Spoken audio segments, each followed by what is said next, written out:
Baik, halo semuanya. Perkenalkan saya Dira Sandra dengan NIM A1B02510013. Jadi pada kesempatan kali ini saya bersama rekan saya Dinda Shalwa akan mempresentasikan materi 7 mengenai jurnal khusus, buku besar dan juga buku pembantu yang akan diawali oleh saya sendiri. Jadi di sini jurnal khusus adalah jurnal yang digunakan untuk mencatat transaksi-transaksi yang sejenis dan sering terjadi dalam perusahaan agar pencatatan lebih efisien dan mudah. Tujuan dan fungsi jurnal khusus sendiri itu yang pertama mempermudah proses pencatatan transaksi, yang kedua menghemat waktu karena tidak semua transaksi masuk ke jurnal umum, yang ketiga membantu pembagian tugas bagian akuntansi, yang keempat memudahkan pengecekan dan pembuatan laporan keuangan. Lalu untuk perbedaan jurnal umum dan jurnal khusus sendiri, untuk aspek jenis transaksi, untuk jurnal umum semua jenis transaksi, sedangkan jurnal khusus hanya transaksi sejenis. Untuk frekuensi, jurnal umum itu transaksinya tidak rutin, sedangkan jurnal khusus transaksi sering terjadi. Untuk tujuan, jurnal umum itu pencatatan umum, lalu untuk jurnal khusus itu untuk efisiensi pencatatan. Lalu apa hubungan jurnal khusus dengan buku besar? Setelah dicatat di jurnal khusus, total kolom akun tertentu dipindahkan atau diposting ke buku besar secara periodik, misalnya akhir bulan. Ini yang membantu persiapan laporan keuangan lebih cepat. Seperti itu untuk jurnal khusus. Jadi teman-teman, di jurnal khusus dipergunakan untuk mencatat transaksi-transaksi tertentu yang sering terjadi. Terdapat 4 jurnal khusus yang sering digunakan. Yang pertama itu jurnal penjualan, yang dimana mencatat seluruh penjualan barang atau jasa secara kredit atau piutang. Jadi penjualan tunai biasanya dicatat di jurnal penerimaan kas atau jurnal umum. Lalu yang kedua terdapat jurnal pembelian, di mana mencatat seluruh pembelian barang atau jasa secara kredit atau utang. Pembelian tunai dicatat di jurnal pengeluaran kas. Lalu yang ketiga jurnal penerimaan kas, di mana mencatat semua penerimaan kas atau cek masuk dari pelanggan, pendapatan tunai, penerimaan pinjaman, dan setoran lain. Lalu yang keempat jurnal pengeluaran kas, yang dimana untuk mencatat semua pengeluaran kas atau cek, pembayaran utang, pembelian utang, dan pembayaran biaya operasional. Lalu untuk petunjuk jurnal, sini ada kode-kodenya ya. Yang pertama itu JR sama dengan jurnal. JR adalah singkatan umum untuk jurnal, yaitu catatan kronologis semua transaksi keuangan perusahaan sebelum diposting ke buku besar. Lalu ada J yang sama dengan jurnal penjualan, yang digunakan untuk mencatat transaksi penjualan barang atau jasa secara kredit, di mana tujuannya itu memudahkan pencatatan penjualan agar tidak perlu dicatat satu persatu di jurnal umum. Lalu B sama dengan jurnal pembelian, di mana digunakan untuk mencatat transaksi pembelian barang atau jasa secara kredit, yang dimana memiliki tujuan untuk mencatat pembelian secara efisien dan terpisah dari jurnal umum. Lalu T sama dengan jurnal penerimaan kas, yang dimana digunakan untuk mencatat setiap penerimaan kas baik dari segi penjualan tunai maupun penerimaan lainnya. Tujuannya ini itu memantau sumber kas masuk. Lalu ada K sama dengan jurnal pengeluaran kas, yang dimana digunakan untuk mencatat setiap pengeluaran kas baik untuk pembelian tunai, pembayaran utang maupun biaya operasional, dimana tujuannya itu mengontrol arus kas keluar. Lalu U sama dengan jurnal umum, yang dimana digunakan untuk mencatat transaksi yang tidak dapat dimasukkan ke jurnal khusus lainnya. Lalu untuk permisalan, J3 sama dengan jurnal penjualan halaman 3, J2 sama dengan jurnal penjualan halaman 2, dan lain sebagainya. Jadi teman-teman, kode-kode jurnal seperti JR, J, B, T, K, U digunakan untuk mengklasifikasikan transaksi berdasarkan jenisnya agar pencatatan lebih teratur, efisien, dan mudah dianalisis dalam sistem akuntansi. Dan untuk buku besar mungkin akan saya bahas sedikit karena dimana kita sudah mempelajari itu sebelumnya. Jadi teman-teman mengingatkan kembali, buku besar adalah kumpulan akun-akun yang digunakan untuk menyortir dan meringkas semua transaksi yang sudah dicatat di jurnal, baik jurnal umum maupun jurnal khusus.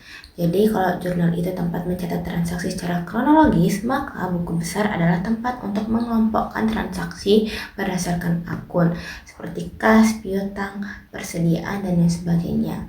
Untuk fungsi buku besar sendiri itu yang pertama menyediakan informasi saldo tiap akun, lalu yang kedua menjadi dasar penyusun neraca saldo dan laporan keuangan, lalu yang ketiga membantu mengecek keseimbangan antara debit dan kredit, lalu yang keempat menyusun data keuangan secara teratur dan mudah dibaca. Lalu cara memposting dari jurnal ke buku besar seperti apa? Yang pertama itu lihat akun yang terlibat di jurnal.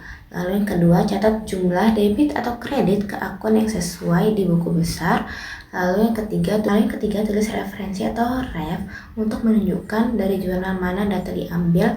Lalu yang keempat, lakukan untuk semua transaksi sampai akhir periode. Lalu apa hubungan buku besar dengan neraca saldo? Setelah semua transaksi diposting ke buku besar, maka setiap akun punya saldo akhir. Semua saldo itu dikumpulkan untuk membuat neraca saldo. Tujuannya itu untuk memastikan total debit sama dengan total kredit. Jadi untuk jenis buku besar sendiri, buku besar umum berisi akun utama yang digunakan dalam laporan keuangan seperti kas, piutang, modal, dan lain-lain. Buku besar pembantu itu adalah rincian dari akun tertentu, misal piutang dagang per pelanggan atau utang dagang per pemasok. Jadi teman-teman, kesimpulan untuk buku besar sendiri adalah berfungsi untuk mengelompokkan transaksi ke dalam akun masing-masing agar dapat diketahui posisi keuangan perusahaan dengan mudah dan akurat. Setelah semua transaksi masuk ke buku besar, saldo akhirnya digunakan untuk menyusun neraca saldo dan laporan keuangan. Itu. Jadi, seluruh kegiatan yang berkaitan dengan jurnal khusus tertentu akhirnya membentuk kegiatan khusus yang memerlukan prosedur khusus dan menghasilkan berbagai informasi khusus. Kegiatan dan prosedur ini disebut modul akuntansi. Jadi dalam akuntansi, setiap jenis transaksi memiliki cara pencatatan dan pengolahan data yang berbeda. Misalnya transaksi penjualan, pembelian, kas, dan piutang masing-masing memiliki jurnal khusus. Karena kegiatan di setiap jurnal khusus ini memiliki proses atau prosedur tersendiri dan menghasilkan informasi tertentu. Misalnya laporan penjualan, laporan pembelian, atau laporan kas. Maka keseluruhan sistem yang mengatur dan mengelola kegiatan tersebut disebut modul akuntansi. Jadi teman-teman, kesimpulannya modul akuntansi merupakan kumpulan kegiatan dan prosedur khusus yang dibuat untuk mencatat, mengolah, dan menghasilkan informasi keuangan dari suatu jenis transaksi tertentu dalam sistem akuntansi. Seperti itu. Untuk contoh modulnya sendiri, itu ada modul penjualan, modul pembelian, modul kas masuk, modul kas keluar, dan juga modul persediaan. Lalu di pengendalian internal itu ada struktur dan mekanisme yang melingkupi dan melekat pada suatu organisasi yang menentukan reliabilitas data akuntansi. Jadi terdapat 5 komponen struktur pengendalian. Yang pertama itu ada lingkungan pengendalian. Lingkungan pengendalian merupakan dasar dari seluruh sistem pengendalian internal. Unsur ini mencerminkan sikap, kesadaran, dan tindakan manajemen serta karyawan terhadap pentingnya pengendalian. Lalu yang kedua ada tanggapan manajemen terhadap resiko. Ini adalah proses untuk mengidentifikasi, menganalisis, dan menilai resiko yang dapat menghambat pencapaian tujuan organisasi. Kemudian ketiga, kegiatan pengendalian adalah kebijakan dan prosedur yang dirancang untuk memastikan bahwa keputusan manajemen dijalankan dengan efektif. Lalu yang keempat, sistem informasi dan komunikasi. Bagian ini memastikan bahwa informasi yang relevan dan andal tersedia dan dikomunikasikan secara tepat waktu kepada pihak yang membutuhkan. Lalu yang kelima itu pemantauan, di mana adalah proses mengevaluasi efektivitas pengendalian internal secara berkelanjutan. Itu merupakan 5 unsur di atas bekerja secara terpadu untuk membentuk sistem pengendalian internal yang efektif, yang membantu perusahaan menjaga aset, memastikan kendala laporan keuangan, dan meningkatkan efisiensi operasional. Jadi teman-teman, di kepentingan manajemen itu berkepentingan dengan pengendalian internal untuk mencapai tujuan berikut. Yang pertama, keterkandalaan laporan keuangan dan manajerial melalui pengendalian akuntansi. Lalu yang kedua, keefisiensian dan keefektifan operasi melalui pengendalian administratif. Lalu yang ketiga, ketaatan terhadap kebijakan dan peraturan perundang-undangan yang berlaku. Lalu di sini ada atribut pengendalian internal, yang dimana yang pertama ada pemisah fungsi. Pemisah fungsi berarti tugas dan tanggung jawab dibagi antara beberapa orang agar tidak ada satu orang yang mendengar yang mengendalikan seluruh proses transaksi dari awal hingga akhir. Lalu yang kedua, itu ada otoritasi transaksi. Jadi di setiap transaksi harus mendapat persetujuan dari pejabat yang berwenang sebelum dilaksanakan. Lalu yang ketiga ada dokumen dan sarana pencatatan yang memadai, di mana dokumen seperti faktur, nota, bukti, kas, dan laporan harus tersedia bernomor urut, tercetak, serta disimpan dengan baik. Lalu yang keempat, keamanan fisik aset yang memadai. Jadi aset perusahaan seperti uang, persediaan dokumen penting, dan peralatan harus dijaga secara fisik agar tidak hilang, rusak atau disalahgunakan. Lalu yang kelima, kualifikasi pegawai yang sepadan, di mana pegawai harus memiliki kompetensi keahlian dan integritas yang sesuai dengan tanggung jawabnya. Lalu yang keenam, ada rotasi tugas dan pemberian cuti, di mana secara berkala pegawai diputar tugasnya dan atau diwajibkan cuti agar fungsi dan catatan dapat diperiksa oleh orang lain. Lalu yang ketujuh, pemeriksaan mendadak, di mana audit atau pemeriksaan dilakukan tanpa pemberitahuan sebelumnya, di mana tujuannya itu mendeteksi penyimpangan atau kecurangan sejak dini. Lalu yang kedelapan, vertifikasi internal, di mana proses pemeriksaan ulang terhadap catatan dan laporan keuangan oleh pihak internal. Lalu yang terakhir, praktek sehat, di mana perusahaan harus menerapkan kebiasaan dan prosedur kerja yang baik dan konsisten untuk menjaga kendala sistem seperti itu untuk atribut pengendalian internal, teman-teman. Assalamualaikum warahmatullahi wabarakatuh. Sebelumnya perkenalkan, nama saya Dinda Syalwa Febriana dengan akhiran NIM 10012. Di sini saya akan menjelaskan materi tentang buku bantu dan juga mengerjakan soal pada slide terakhir pada materi ini.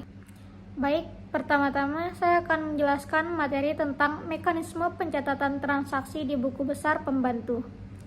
Mekanisme ini melibatkan pencatatan rincian setiap transaksi dari jurnal khusus ke buku pembantu yang sesuai, seperti piutang atau utang.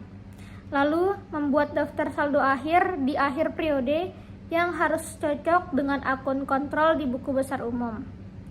Proses ini diawali dengan persiapan bukti transaksi seperti faktur, nota, dan lain-lain, yang kemudian diolah ke jurnal khusus, lalu data tersebut diposting ke buku besar pembantu secara rinci dan individual.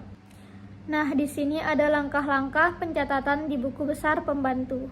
Yang pertama, siapkan bukti transaksi, yang dimana harus mengumpulkan dan mengurutkan bukti-bukti transaksi seperti faktur, nota, kwitansi, dan buku penerimaan kas sebagai dasar pencatatan. Yang kedua ada identifikasi jurnal khusus, yang dimana ini berkaitan dengan utang dan piutang, dicatat terlebih dahulu di jurnal khusus yang relevan seperti jurnal penjualan dan jurnal pembelian. Yang ketiga ada posting ke buku besar pembantu, yang dimana dari jurnal khusus data transaksi seperti jumlah, tanggal, nama, pelanggan atau pemasok dipindahkan atau diposting secara individual ke akun masing-masing di buku besar pembantu yang sesuai, seperti buku besar pembantu piutang atau utang. Setiap dalam buku pembantu akan berisi rincian detail transaksi per pelanggan atau pemasok. Yang keempat, buat daftar saldo akhir. Di akhir periode akuntansi seperti akhir bulan, buat rekapitulasi saldo akhir di buku besar pembantu. Misalnya daftar saldo piutang atau utang. Yang kelima dan terakhir yaitu cocokkan dengan buku besar umum, yang dimana periksa terlebih dahulu apakah saldo total dari buku besar pembantu tersebut cocokkah dengan saldo akun kontrol yang bersangkutan di buku besar umum. Jika ada ketidakcocokan, lakukan investigasi untuk menemukan dan memperbaiki kesalahan tersebut. Selanjutnya saya akan menjelaskan hubungan antara buku besar dengan buku pembantu. Hubungan dari kedua buku tersebut bersifat melengkapi, yang dimana buku besar menyajikan informasi transaksi secara umum atau global, sedangkan buku pembantu menyediakan rincian detail untuk akun-akun tertentu di buku besar, seperti rincian utang per pelanggan atau rincian utang per kreditur. Buku pembantu berfungsi sebagai perpanjangan dan kontrol atas kebenaran saldo buku besar, sehingga memudahkan penyusunan laporan keuangan yang lebih akurat. Adapun contoh dari kedua buku tersebut, yang pertama yaitu ada akun piutang, di mana buku besar akan menampilkan total saldo piutang, sedangkan buku besar pembantu akan merinci saldo piutang masing-masing pelanggan.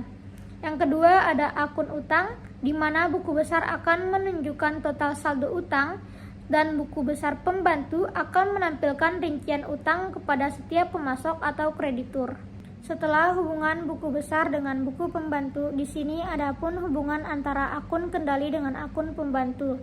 Dari kedua akun tersebut bersifat seperti ringkasan atau rincian, yang dimana akun kendali atau kontrol adalah akun buku besar yang menunjukkan total saldo semua akun pembantu terkait, sedangkan akun pembantu berisi detail transaksi individual untuk setiap pelanggan atau vendor dalam kategori tertentu. Saldo akhir di akun kendali harus sama dengan jumlah total saldo di semua akun pembantu yang mendukungnya, sehingga mereka bekerja sama untuk memastikan akurasi dan memberikan gambaran keuangan yang lengkap. Adapun akun-akun yang biasanya memerlukan buku besar pembantu, di antaranya yaitu ada piutang usaha, yang dimana buku besar pembantu untuk piutang mencatat rincian piutang untuk setiap pelanggan atau debitur. Yang kedua ada utang usaha, yang dimana buku besar pembantu untuk utang mencatat rincian utang kepada setiap pemasok. Yang ketiga ada persediaan barang, yang dimana buku besar pembantu persediaan barang melacak rincian setiap jenis persediaan seperti bahan baku, barang dalam proses, dan barang jadi. Yang keempat ada aset tetap, yang dimana buku besar pembantu aset tetap merinci setiap aset tetap yang dimiliki perusahaan seperti gedung, mesin, dan peralatan. Terus yang kelima ada giro nasabah atau tabungan, yang dimana buku besar pembantu untuk rekening giro mencatat rincian saldo dan transaksi setiap nasabah. Yang keenam ada barang dalam proses, yang dimana buku besar pembantu ini secara spesifik mencatat rincian biaya dan tahap produksi untuk setiap unit barang yang masih dalam proses perjalanan. Yang terakhir kas bank, yang dimana setiap buku pembantu untuk kas di bank merinci setiap transaksi yang terjadi pada masing-masing rekening bank yang dimiliki perusahaan. Buku besar pembantu juga memiliki kebaikan dan manfaatnya tersendiri, yang dimana memudahkan penyusunan laporan keuangan dengan menyediakan rincian akun yang lebih detail, meningkatkan akurasi pencatatan dengan meminimalkan kesalahan di buku besar umum, memperkuat pengadilan internal, serta mempermudah proses audit. Selain itu, buku besar ini juga membantu dalam pembagian tugas akuntansi, yang dimana mempermudah pencarian informasi mengenai akun pihak terkait dan meningkatkan efisiensi pengelolaan keuangan. Adapun manfaatnya yang dimana diantaranya yaitu akurasi dan rincian, seperti memberikan pencatatan transaksi yang lebih rinci dan spesifik untuk setiap akun, seperti piutang pelanggan atau persediaan, yang membantu meminimalkan kesalahan dalam akun buku besar umum. Yang kedua ada pengendalian internal yang lebih baik, yang dimana memfasilitasi pengendalian internal yang lebih ketat karena setiap akun dapat dipantau lebih rinci. Yang ketiga ada efisiensi pengelolaan, yang dimana memungkinkan pengelolaan keuangan yang lebih efisien, terutama dalam perusahaan dengan volume transaksi tertinggi. Yang keempat ada pelaporan keuangan yang lebih baik, yaitu menghasilkan laporan keuangan yang lebih akurat dan informatif karena didukung oleh data yang lebih terperinci. Dan yang terakhir memudahkan audit, yaitu menyediakan jejak audit yang jelas dan terperinci sehingga memudahkan proses audit. Selanjutnya ada transaksi rutin, Transaksi rutin adalah pembayaran yang dilakukan secara otomatis dan berulang dengan jumlah yang tetap, biasanya bulanan, seperti tagihan listrik, langganan streaming, atau cicilan pinjaman. Contoh lainnya termasuk pembayaran gaji karyawan, iuran keanggotaan gym, atau pembayaran untuk layanan seperti software bisnis. Adapun kelemahan sistem satu buku besar jurnal. Yang pertama ada kurang lengkap dan akurat. Setiap transaksi hanya dicatat sekali pada satu akun, sehingga sulit untuk melacak pergerakan dana secara rinci dan akurat. Yang kedua ada resiko kesalahan tinggi, yang dimana pencatatan manual sangat rentan terhadap kesalahan manusia karena tidak adanya verifikasi ganda seperti pada sistem entry ganda. Yang ketiga ada sulit mencari kesalahan. Jika terjadi kesalahan, sistem ini membutuhkan waktu dan tenaga yang signifikan untuk menemukannya karena tidak ada keseimbangan sistematis dan otomatis seperti dalam sistem entry ganda. Yang keempat ada tidak efisien dalam bisnis besar, yang dimana sistem ini kurang efisien untuk bisnis dengan volume transaksi yang lebih besar karena membutuhkan banyak waktu dan tenaga untuk mengelola data. Yang terakhir ada pelaporan terbatas. Laporan keuangan yang dihasilkan tidak selengkap dan sedetail seharusnya, sehingga menyulitkan analisis dan pengambilan keputusan yang strategis.